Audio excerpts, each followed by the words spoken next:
Hi there mga kasinag! This is it, Pansit. Okay, so ayan na nga. So, andito na tayo sa last Jollibee content ko. So, finally, ayan. So, bago ako mag-start dito, babalik na ako sa aking Shopee content. So, sa mga susunod kong content ay related na sa Shopee. So, sana naman mga kasinag ay nandun pa rin kayo. So, by the way pala mga kasinag, hindi pa ako nakakapagpasalamat kasi ang bilis din yung dumami, okay? So, naniniwala talaga ako. And I'm claiming na this year, maaabot ko yung 1,000 subscribers. So, sana naman, di ba, kung napapanood nyo tong video na to at hindi ko pa kayo subscribers, ay please do subscribe naman. And kung may mga gusto pala kayo na maging content ko, bigyan ko ng review and everything. Ayan. So, comment nyo sa ating comment section, di ba? So, para naman masaya tayong lahat. So, without further ado, mga kasinag, mag-start na tayo after ng intro.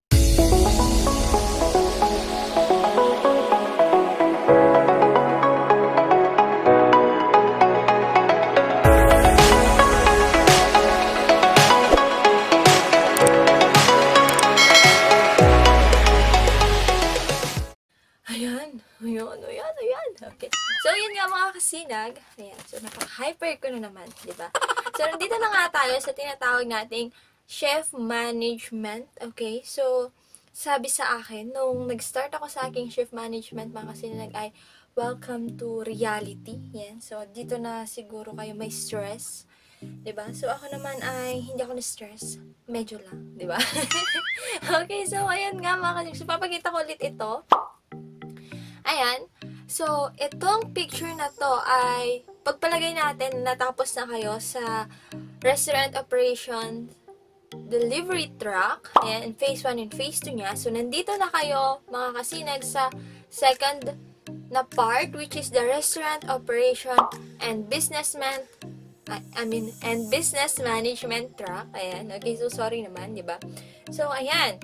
Ito siya. Okay, so meron tayo ulit dito na phased. Pero kung sa last time, mga kasinag, ay hanggang 2 phase lang. So, dito naman, mga kasinag, ay hanggang phase 3 po tayo. Okay, so phase 1, introduction to FSC. Phase 2, introduction to shift management. Ayan, pero papakita ko. And then, the last one, mga kasinag, is yung mismong shift management. Okay.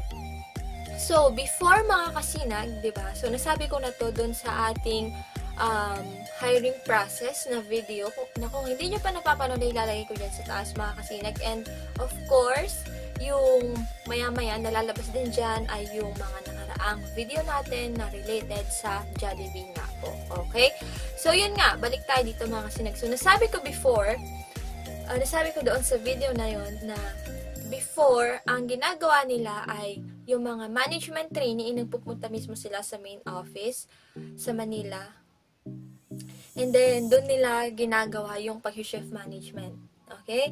So, pero ngayon, gawa ng pandemic nga, mga kasinag, ay dito na lang po sa malapit na Jollibee store sa inyo. So, bali kasi bago kayo mag-start sa pagte-training ay bibigyan nila kayo ng store assignment and training store, okay? So, magkaiba yon. So, sa training store mo ay doon ka lang mag-train, of course, di ba? From the work itself, di ba? And then, after nun, ay ililipat ka na nila sa store assignment mo pag nasa shift management ka na. Kasi doon sa store assignment mo, ibig sabihin doon ka talaga mag-duty. Okay, mga kasinag. So, dito nga, ang nangyayari ngayon mga kasinag, since hindi na nga pwede yung pagpupunta doon sa Manila, pwede naman, pero hindi na pwede yung social gathering. Okay? So, yun nga, dito ang nangyayari ay nagkakaroon ng online session. So, online session or yung tinatawag na computer-based training. Okay? So, dito mga kasinag, kagaya nung nasa mag-start ka na mag-duty, di ba? So, yung day 1 mo is mag-online, online session, ganyan. So, dito rin po. Ang kaibahan dito sa shift management, sa phase 1 ay dito na nga itatakal yung introduction to FSC and then yung sensory training. So, yung day 1 na yan, online yan. And then, after nun, hindi ka pa kaagad mag-duty sa hindi ka pa mag-duty under shift management. Okay? After nun, magkaroon ka nga ng intro to FSC and yung sensory training, ay magkakaroon ka ng additional 5 days na pag-online. Okay, so sa buong duty mong yan ay nagkakaroon lang kayo ng computer-based training and then tinuturo nila yung mga dapat mong matutunan. Pero bago tayo mag-proceed dyan, doon muna tayo sa day 1 na introduction. Okay, so ano ba ang mangyayari dyan? So, introduction to FSC and sensory training. So, dito sa sensory training, so bigyan ko na kayo ng excitedan nyo. Ayan. So, dito sa sensory training ay ipapaaral sa inyo yung mga flagship products ni Jollibee, which is yung Yum Burger, Jolly Spaghetti, and of course, the Chicken Joy. So, bibigyan nila kayo ng product na yan, and then, aaralin siya. So, of course, kakainin nyo rin siya ng libre. Okay? So, yun nga, basta yan. Dito sa introduction, so, isasabihin sa inyo kung ano ba yung tungkol sa FSC, which is hindi ko na sasabihin kung ano yun, kasi malalaman nyo rin naman, di ba? So, ayan nga, so introduction yun dun.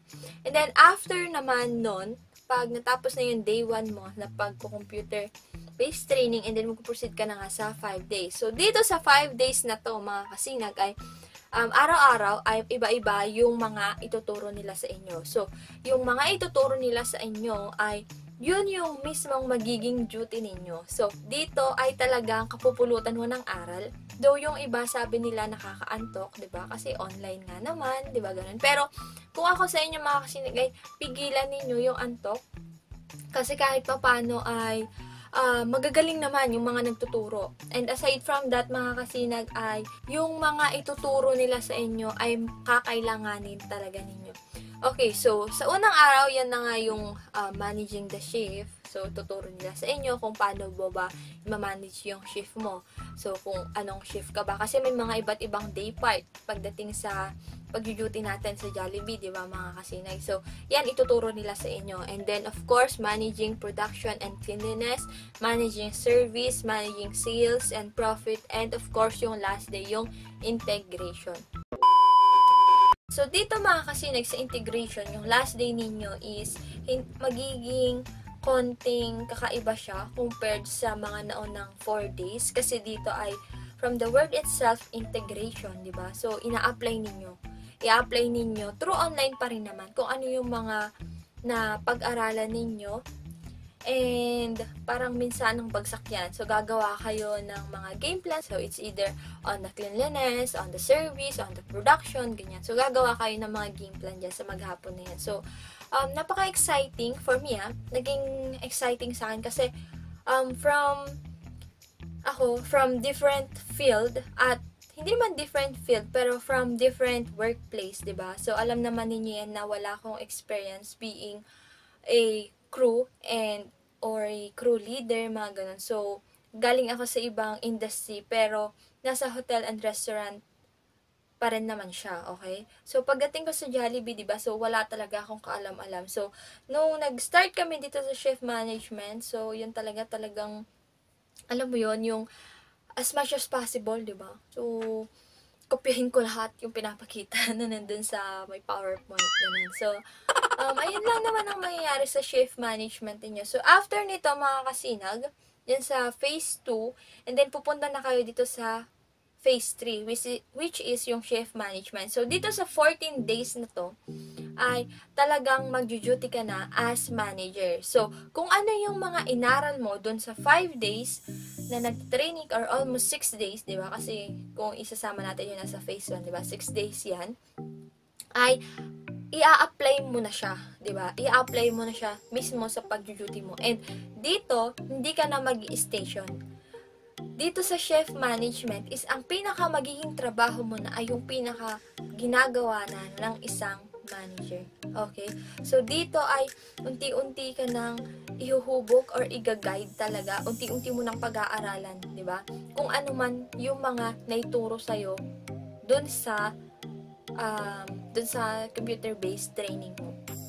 Okay? So, dito mga kasinag ay matututo ka ng kung ano-ano. Gaya yung pagta-travel path, kung ano man yung mga dapat na ginagawa mo as a manager. So, dito ay kailangan mo ng pag-a-adjust talaga. Kasi, alam mo yun, from station exam, hanggat maaari hindi ka na pwedeng, from station pag-crew work, sa pag-crew work, hindi mo na magagawa yun sa shift management. So, konting adjustment lang, pero I know naman na magagawa at makakaya ninyo mga kasinag. So, hindi ko alam kung may mga naintindihan kayo sa mga pinagsasabi ko, pero yan nga mga kasinag. So, basta dito, sa shift management mga kasinag, ay pinaka magiging trabaho mo at ang pinaka mangyayari na dito is yung mga tinatrabaho mo at magiging duty mo ay yung pinakatrabaho na talaga ng manager. So, dito na mag-start yung stepping stone mo as a manager. So, see to it naman na yung mga napag-aralan mo during your BOTP sa pag-station ay naaalala mo pa rin. Kasi dito, sa shift management, ay yun pa rin yung ina-apply mo, di ba? So, dito nga ay parang teacher ka na. Kasi, ikaw na yung nag-oversee sa mga crew kung ano yung ginagawa nila. At kailangan, dapat, kung ano man yung ginagawa nila ay nasa standard. So, paano mo masisita yung isang crew mo, yung isang crew sa store mo kung hindi mo alam yung standard. So, yung standard na pinag-aralan nyo sa BOTP, sa pag-station mo ay dapat talaga na alam mo pa rin hanggang dito, naaalala mo pa rin. Okay, mga kasinag? So, hanggang dyan na lang din. Ay, hindi pa pala. So, ayan. So, itutuloy ko na hanggang dun sa HR management track. Okay, so after nito, sa shift management, so bago yan, magkakaroon ka na rin ulit na passing of documents. Okay, pag okay ka na sa documents, ay pupunta ka na nga dito sa HR. Ayan. So, sa HR management track. So, eto na yung pinaka-sinasabi nila, pinaka-graduation nila. And then, after that, then, congratulations sa survive mo ang iyong pagiging management training. Pero, hindi ka pa kagad magiging ARM 3 kasi, mag-duty ka pa rin. Siyempre, under probationary ka pa rin nila. So, ayun lang naman mga kasinag. So, ayan yung magiging pinaka-journey ninyo sa inyong pagma-management training, diba? So, napakadaling parang ikwento lang and everything. Pero pag ikaw yung mismong nandun, diba? So, mixed emotion siya. So, napakalaking adjustment kasi ako personally nahirapan ako kasi alam mo yon yung may mga times talaga na hindi ko alam kung kanino ako mag-seek help, di ba? So, but kahit paano, yun, naging masaya ako kasi kahit paano naman, na-survive ko siya. So, kung na-survive ko yung pagiging management trainee ko hanggang dito, hanggang sa matapos ko itong BOTP learning journey ko, mga kasinag, naniniwala din ako na kayo ay kaya nyo rin yan, di ba? So, sa mga nag-i-start or sa mga aspiring na management trainee, sa mga aspiring managers dyan, mga kasinag. So, kung may mga opportunity na nakikita at nagpapakita sa inyo, nagpapahuli along the way, so, grab lang ng grab, mga kasinag. Kasi, who knows, di ba? Baka malay mo sa mga opportunity na yan, isa dyan yung magiging sagot sa mga pangangailangan natin, di ba? Okay, so, yun nga mga kasinag, hindi ko talaga alam kung may natutunan ba kayo or naging helpful ba itong mga video ko regarding Jollibee. Ayan, so sana, di ba, nakatulong sa inyo. Ayun nga mga kasinag,